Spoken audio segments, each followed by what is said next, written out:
जय जगन्नाथ सारे आज था बुधवार खराबेले मु गाधोई सारी लंच करने चलीगली। आज आम हॉस्टेल लंच रे थिला भात डाली और छतु। नॉनभेज मानकर थिला अंडा तरकारी। मु तो प्योर वेजिटेरियन मोर छतु। मु डेरी न करी शीघ्र शीघ्र खाଇବା आरंभ कली। छतुटा टिके राग थिबारु मो आखिरु जुळुजुळिया पोक बाहरी पड़िला।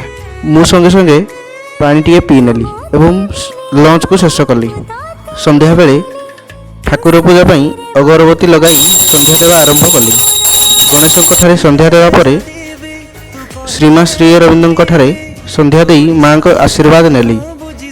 तापरे मु बाहरी पड़िली मदन मोहन मॉल पाखे थिबा चा टपरी को। रास्ता टिके भिड़ थिबारु मु पाखे टिके अटकी गली। रास्ता खाली हेबा परे मु पहुँची गली चा दुकान रे एवं चाटे ऑर्डर देली। चा आनिकी दी ढक मारी देई पुणी हॉस्टेल को फेरी आसिली। जी आम डिनर रे थिला भात डाली और छोले तरकारी।